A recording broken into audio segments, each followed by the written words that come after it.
Bonjour, nous nous retrouvons pour une nouvelle vidéo encore où je vais vous parler d'un sujet. Moi, ça ne se voit pas, ce n'est pas du tout physique, mais j'ai un handicap. Ce handicap, c'est la dyspraxie. Qu'est-ce que c'est la dyspraxie? La dyspraxie, ça peut être plein de choses. Par exemple, moi, quand j'écris hyper lentement pour que j'écrive bien. C'est pour ça qu'il y a des fois, je suis un peu maladroite quand je porte des choses. Je prends plus de temps que d'autres. D'ailleurs, dans cette vidéo, je vais vous expliquer mon parcours scolaire. Donc, mon parcours scolaire, j'ai été en maternelle comme tout le monde, en primaire aussi. Mais en primaire, j'ai été jusqu'à ma troisième. À partir de ma quatrième, je suis allée en école spécialisée.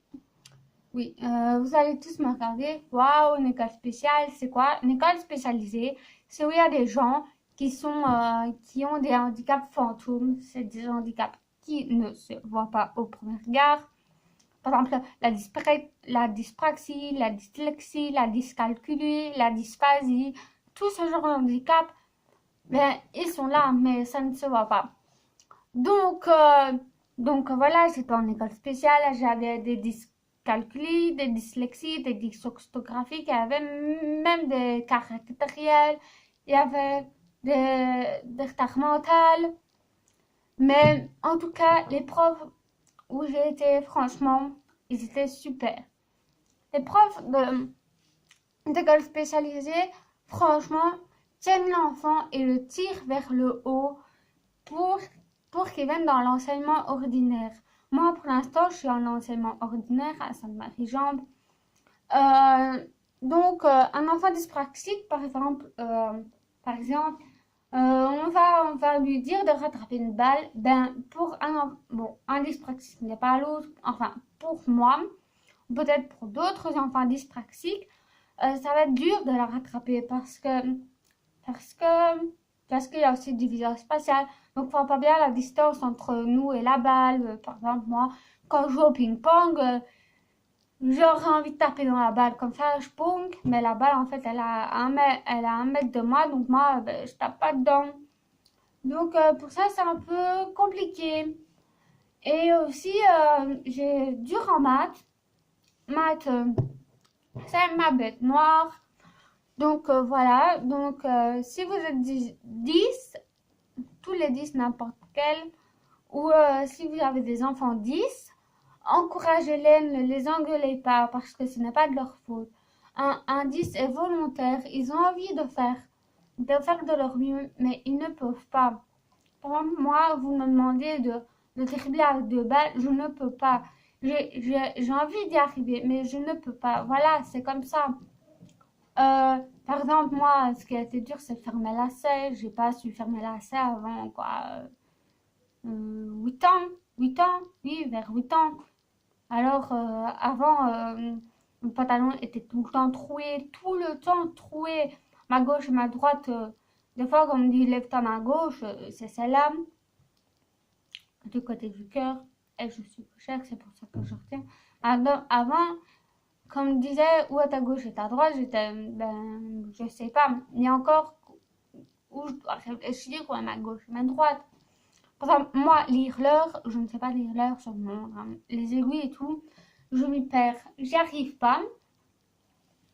Par exemple, hier, on a eu terminé à 14h40 comme tous les vendredis. Moi, j'avais une montre avec les aiguilles et tout. Je regarde, je me suis dit, ah chouette, et en fait, il est presque 4 heures, je vais pouvoir aller chercher mon frère. Et puis, je demande à une fille voir il est quelle heure, mais en fait, il était 13h50, alors que je croyais qu'il était 16h, moi. Voilà, je croyais qu'il était 16h. Quand j'ai vu ça, je me suis dit, mon Dieu, il faudrait carrément que j'apprenne à lire l'heure. Bon, maintenant, on dit c'est rien, on a les digitales, mais c'est quand même important. Ah, c'est un peu chiant, quoi. Donc voilà. Donc j'espère que cette vidéo vous aura plu. J'essayerai un peu plus parler de ce handicap-là. Tout ce que je sais, je crois que la dyspraxie touche 6% des Français. Des Belges, ça je ne sais pas. Et la dysphasie, je crois qu'elle touche 2% des Français. À part ça, je n'en sais rien. Si vous voulez, je tâcherai de me renseigner et de vous dire quoi plus en détail. Donc voilà, bisous. J'espère que ça vous aura plu quand même et que vous aurez envie de plus savoir sur ce que c'est la vie d'un 10 ou quelque chose comme ça. Mais en tout cas, si vous êtes 10, n'hésitez pas à dire dans les commentaires et à dire ce que vous ressentez en tant que 10. Parce que ça peut être plus dur pour un autre, moins dur pour un autre. On essaiera de se soutenir moralement. Donc voilà, bisous. Je suis fatiguée. Oui, bisous, au revoir. J'espère que cette vidéo vous aura plu. Bon week-end, bonne semaine et portez-vous bien. Bisous.